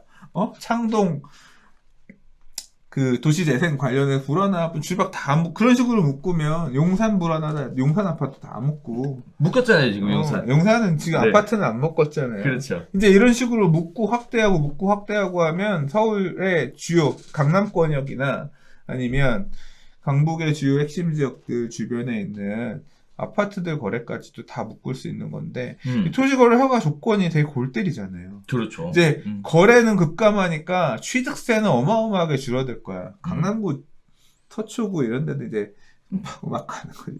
거래 취득세 보유세는 있으니까 그런데 취득세는 이제 급감하는 거지. 네. 개발 사업도 되게 애매해져. 이게 토지거래허가 기준은 어떻게 될지 모르겠는데 봐요. 그 땅 사서 건물 지으려고 한다. 건물 지어서 뭐 할 건데? 해놓을 건데요? 안 돼. 건물도 임대 목적으로 못 산다는 거 아니에요? 못 사죠. 내가 사용을 해야 된다. 사용하는 사람, 이런 어떤 조건 하에서만 가는 거잖아요. 그렇죠. 임대 사업을 부정하는 거지. 임대라고 하는 자체를 부정하는 거. 어떻게 보면 소유와 사용 가치, 사용 가치 중에 일부는 이제 사용 가치를 대여하면서 그거에 따라 부가가치를 사업도 있잖아. 임대 사업자. 근데 그걸 지금 법률이 부정하고 있는 규제가 부정하고 있는 거잖아요. 이게 지금 주택에만 걸리는 게 아니라 지금 이제 이런 상업용 건물들에 포함해서 다 그런 건데 그래서 이제 이거 관련해서 이 전문가 분들께서 해주신 인터뷰들을 보니까 원래 대단위 개발지 토지거래가 제도가 원래 그런 거잖아요. 신도시 짓는다. 그러면 이제 여기는 원래 빈 땅이야. 근데 이게 도시로 바뀌면 어마어마한 그게 바뀌는 거예요. 그 주변에 있는 인근 지역에 있는 토지들 이런 데들을 사고 왜냐하면 그거 만들어지는 거 옆에다 개발 사업하면 큰 어떤 집가 상승을 포함한 이걸 누릴 수 있으니까 법률을 걸어서 거는 게 토지거래허가인데 그러니까 말 그대로 토지를 규제하기 위해서 해놓은 건데 그 규제를 갖다가 집 거래, 주택 거래 이런 사용 가치가 반영되어 있는 이런 부동산을 거래하는데 제한을 편법적으로 활용하는 거는 굉장하게 큰 부작용을 낳을 것이다 라고 이제 경고들을 하는 전문가분들이 계시더라고요. 뭐 이렇게까지밖에 할 수 없는 정부의 다급함은 이해가 가나 우리나라 진짜 좋은 나라 됐다. 좋은 나라야. 네.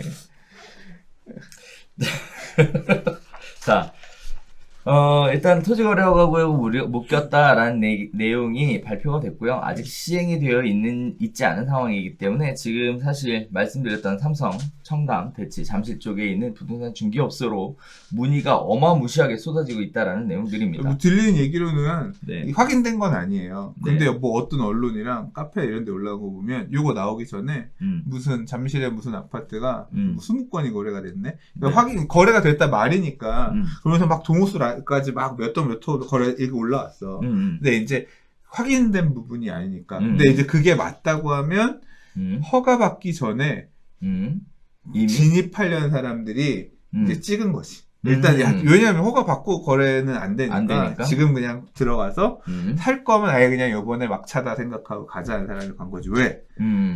왕관 4개짜리 지역이니까. 그러니까 진입할 거면 그냥 요점에 가서 정보공인 왕관 4개니까 가자는 사람들이 일부 갔다. 앞으로는 이제 못 진입하니까 이제 그랬다는 거죠. 오늘 왕관 되게 많이 나오네. 자, 한편으로는 뭐 그럴 수도 있을 것 같아요. 뭐 묶는다는 얘기도 있었고 사실 용산에서 이미 뭐 정비창 발표하면서 주변 지역을 토지 허가 구역으로 묶었잖아요. 먼저 선조치를 한 바가 있고요. 거기에 따라서 용동대로 개발, 그다음에 잠실 개발 관련해서 또 묶겠다. 뭐 충분히 할 수 있는 부분인 것 같고 뭐 지도 표시해 보시면 그 딱 핵심 지역을 중심으로 인접해 있는 동들을 다 지정해 놨다. 이렇게 봐도 무관하지 않을까라는 생각이 드는데, 한편으로는 저는 개인적으로는 이런 생각이 들어요. 이게 잘못하면 미리미리 좀 잘 알려줘야지, 잘못하면 이거 전국민 범법자 되겠다, 뭐 이런 생각도 좀 들어서, 만약에 이렇게 시행할 거라면 구체적인 방법에 대해서 많은 사람들이 알 수 있게끔 계도를 좀 미리 계도를 미리 좀 안내해 주셔야 선의의 피해자가 생기지 않을까? 말씀하신 것처럼 토지거래 허가제도 관련해서 거래 어떤 방법에 대한 이런 부분은 진짜 사고 많이 나겠는데요? 그러니까요. 네. 그래서 사실 어저께 저는 뭐라 그랬냐면, 얘기하셨던 분들한테 딴 데다 소문 내지 말라 그랬거든. 네. 사건 사고 좀 나라고? 네. 못했어. 네. 그래서 가만 계셔라. 일단 지켜 좀 보자. 그리고 제 생각에는 뭐 여러 가지 얘기들을 해왔으나 이게 바뀌었어요. 진짜 어저께 그 법제처 들어서 확인해 봤거든요. 바뀌었더라고. 저는 그렇게 확인을 했는데 한번 더블 체크해 주시면 더 좋을 것 같아요. 이렇게 규제가 막 심해지니까 저는 그런 생각도 들어요. 아예 그냥 지금 이게 막 갭 투자하러 다니는 사람들이나 이런 분들 얘기를 들어보면 그런 경우가 많아요. 그러니까 초장부터 막 해집고 다녔던 분들이 아니라 집값이 올랐는데 나는 그 수혜를 보지 못했다고 생각한 분들이 뒤늦게 쫓아다니면서 자기가 잘하고 있는 것라고 생각하면서 찌뻑찌뻑 이런 짤짤이들을 하러 다니는 분들이 많이 계시는 것 같아요. 그러니까 쟤는 이번 상승장 초기에 2015년, 14년 이런 데 들어가서 강남에 들어가서 한 방에 10억을 먹었네. 나는 뒤늦게 들어와가지고 결국 내가 잡은 거는 2, 3억도 안 올랐는데 쟤를 쫓아가려면 내가 지금 이제 앞으로 규제가 서울은 많으니까 더 못 들어가고 이런 풍선 효과 있는 지역 지방 가서 5천 뛰기, 3천 뛰기라도 해서 부지런히 쫓아가야 쟤와의 간극을 내가 줄일 수 있다. 이런 마음으로 지금 짤짤이들 하러 다니는 분들이 많죠? 3천, 5천 뛰기는 그거 가니까 10개 해야지 3억이고 10개 해야 5억이고 하니까 막 그렇게 여러 개 하고 하려고 하는 게 결국 거기서 다 나오는 거라고 저는 보거든요. 저는 그거 하지 말라 쪽이에요. 짤짤이 하다 뒤져요, 진짜. 10개 했는데 10개 다 물리면 그냥 자살하는 경우 나와요. 실제로 지난 텀에 그런 식으로 막판에 짤짤이 하다가 제일 끝단에 물려가지고 다 박살 나는 거예요. 이게 자금 흐름이 좋은 사람은 버티지만 직장인들 특히 월급 빤한데 새는 앞으로 늘어나지 줄어들지 않거든. 이거 결국은 이런 직장인 이런 사람 투자자들은 그 보유세나 이런 비용들을 대기 위해서 물건을 무조건 팔아야 돼요. 팔아서 유지비를 충당해가면서 그게 얼마나 무서운 구조인데 하나라도 상승장이 꺾이기 시작하면 팔아서 수익이 안 내거나 팔리는 게 막히면 그 다음부터 골로 가는 거거든. 올해까지는 현금운이 좋은데 내년부터는 계속 5년 6년이 다 마탱이 갈 그러다 죽는 거야. 난 진짜 지금도 잊혀지지가 않는 게 2014년인가 15년에 인천에 별별수다에서도 얘기했어. 중학생 아이를 둔 일가족이 자살을 했어. 근데 그 사람이 뭐 구제를 이런 거 요청하지 않았느냐. 집이 15채였던 사람이야. 인천에서 짤짤이 그런 거 하다가 그거 하다가 시장이 묶이고 나서 이제 현금을 벌어야 되니까 이런 빚도 못 갚고 막 대출 있는 것들 상관 안 되고 그런 거지. 조심해야 된다니까요. 근데 제가 이 얘기를 왜 꺼냈느냐. 이 상황이 왜 왔느냐. 사람들이 지금 서울 만약에 살 수 있으면 서울에서 강남에 어떻게 보면 규제나 이런 거에 대한 진입이 불가능한 장이 만들어지니까 오히려 불필요하게 수요가 없는 지역까지도 가서 똥인지 된장인지 모를 것들을 이것도 풍선 효과에 따라 다 올라가고 좋을 거야. 이런 식으로 실제로 가수요들이 지금 시장을 이끌어간 이 지방 시장이나 특히 수도권에 있는 이런 사이드 시장들 같은 경우는 이런 10개씩 살 수 있는 법인 예를 들어 10개가 들어면 100채잖아. 그 동네 아파트 100채 사라지면 뭔가 있나 우리 동네 좋은 거 있나 싶으면서 가격이 가격을 조정할 수 있다니까요. 세력들이 들어가면. 지금 그런 식으로 장난치면서 시장욕들을 하고 다니고 있는 거잖아요. 그런 측면에서 규제는 저는 잘 했다고 생각하고 근데 그게 진짜 실제 움직임인지 알고 잘못 따라 들어갔다가 막 가는 피해자들 나올 수 있다니까요. 제가 짤짤이 조심해야 된다는 게 그런 것 때문에 그래요. 그래서 규제 어떻게 보면 지금 이 상황은 규제가 낳은 어떤 그런 전국일 수 있어요. 지금 특히 그러니까 잘 생각하세요. 지금 앞으로 풍선 효과가 저는 당분간도 계속 이어질 거라고 보는데 근데 살아남을 수 있는 지역이랑 살아남을 수 없는 지역이랑 차별화됩니다. 이게 이제 이 바람 결국 이 상승의 바람이 끝나고 나면 이제 물 빠진 동네 구조대 안 오는 동네들 나오거든요. 그거를 볼 때 제가 이제 이거 관련해서 얘기할 때도 그랬거든요. 지금 같이 살아 다니시는 분들 중에서 사신 분 중에 그거 물리면 그거 물리면 그 집에 들어가 실거주할 사람 몇 명 있냐고. 당신이 다니는 사람 중에 나는 10명 중에 한 명이라도 있냐고. 한 명도 없어. 그냥 안 되면 여기서 그냥 눌러 앉아 살려고. 그런 사람이 없이 그냥 가서 다 전세 끼고 찍는 거잖아. 그거는 다 가수야지. 뒤에 와서 받쳐주는 매수자 없어. 서울은 있다니까. 내가 목동에 가서 그런 식으로 목동에 가서 집을 사. 강남에 가서 집을 사. 내가 마포에 가서 집을 내가 은평에 가서 집을 사. 아니 물리면 살아야지. 산다니까. 살면 되지. 야, 나 이 동네에서는 애 키우고 이런 거 못 살아. 그런 지역 다 그렇게 된다고 하면 그 동네 수요들은 이게 상승 이게 있잖아요. 의정부 사람도 위에 동대문 와서 살고 싶고, 부천 사람도 돈이 없잖아요. 돈이. 그렇지. 근데 내가 여력이 생기면 상급지로 이동할 수 있는 여력은 있잖아. 그 반대는 가짓수가 되게 많다니까. 그래서 그 끝단에서는 되게 힘들어지는 상황이 나와요. 결국 이 상승장이 앞으로 몇 년 남았는지 모르겠지만 그 끝에는 내가 진짜 공격적으로 잘 한 것 같지만 내가 왜 그랬을까 후회하는 상황이 올 수 있으니까 지금 아직까지는 분위기 좋잖아. 그렇죠. 상승장의 시그널이 있잖아.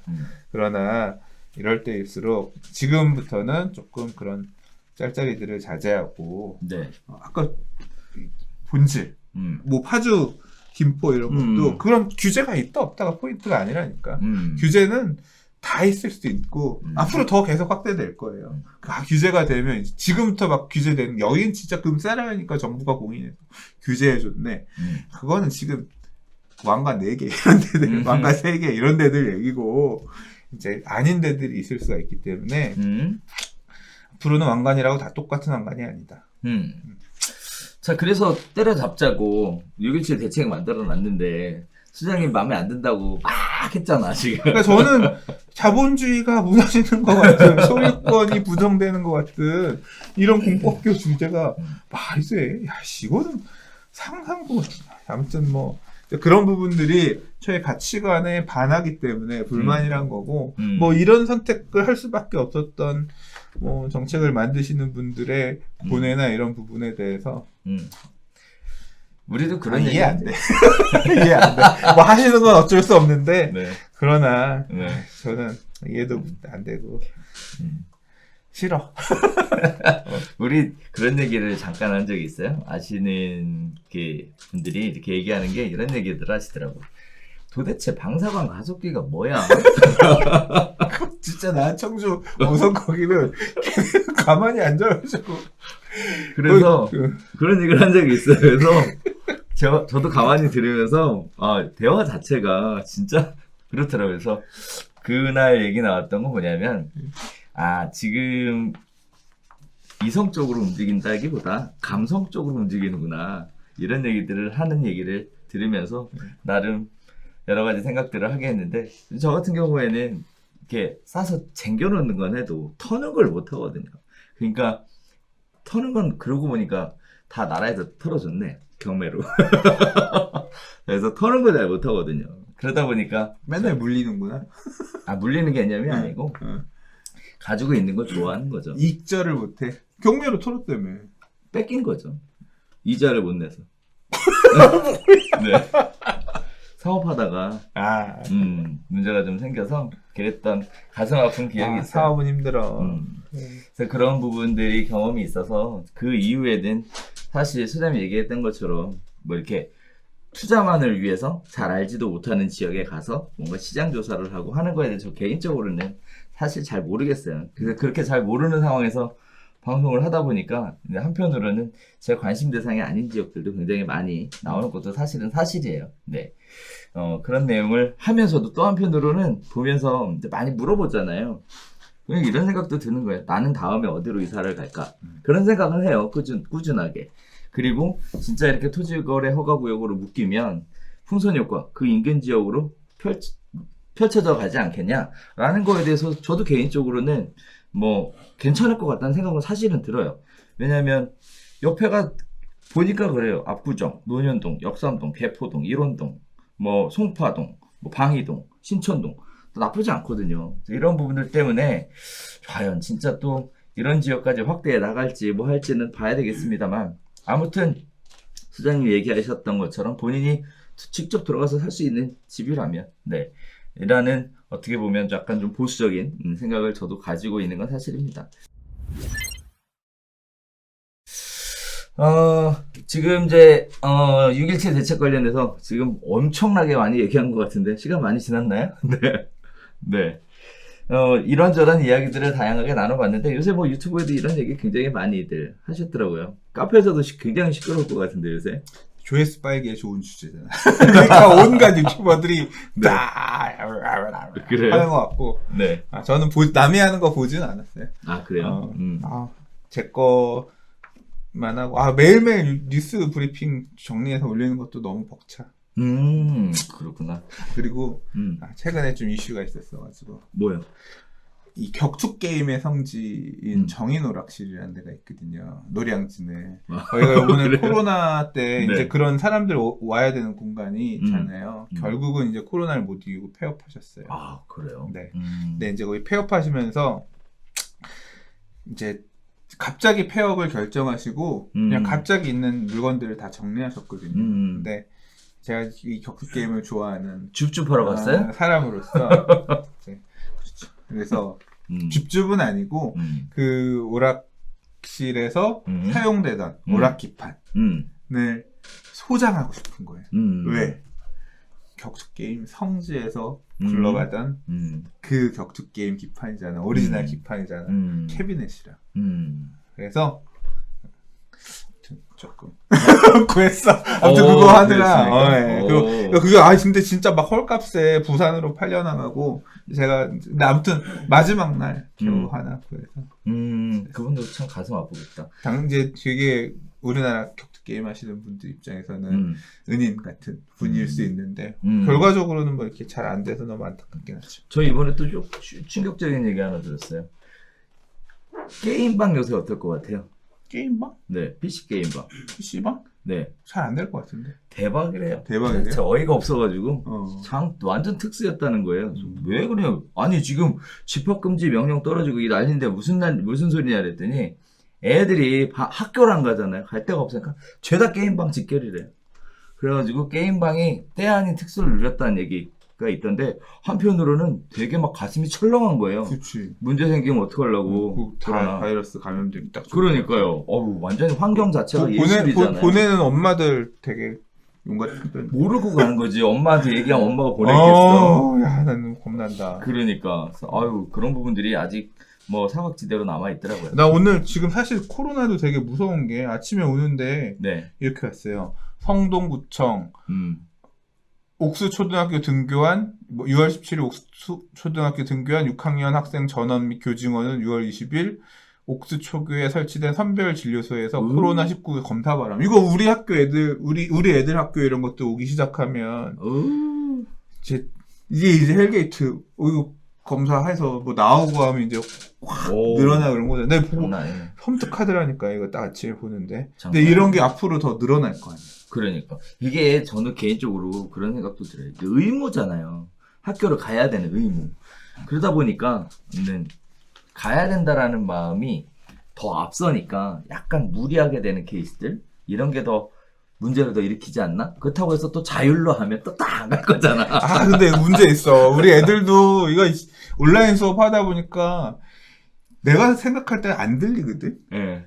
이게 소리를 들어야 될 거 아니야. 네. 인터넷으로 보잖아. 소리가 네. 안 들려. 안 근데 자기는 들리죠. 들린다면서 그렇지. 보고 앉아있는 거야. 그렇지. 따뜻하는 거야, 이거. 그럼. 아, 그래서 집중도 안 되고, 이거 그럼. 이제 뭐 기말고사에 본다는데, 네. 중학생이라. 시험 성적 개판 나올 거야. 공부를 안 하거든. 그럼 야, 이 다개판이니까. 학교가 얼마나 소중한 공간이었는지 이제 새삼 깨닫. 그러니까. 네. 자, 아무튼 다시 요새 시끄럽습니다. 관련된 내용들 가지고. 그러한 상황에서 부동산도 또 이렇게 시끄럽다라는 게 어떻게 보면 참 잘 매칭이 안 되는 것 같기도 하는데, 어쨌든 팩트는 네, 그렇습니다. 네. 자, 아무튼 우리 시청자분들도 항상 요새 나누는 인사가 무탈하시라고 인사 나누는 것처럼 항상 무탈하시고, 그리고 또 저희는 또 다음 주에 새로운 소식 가지고 다시 찾아뵙고 인사드리도록 하겠습니다. 감사합니다.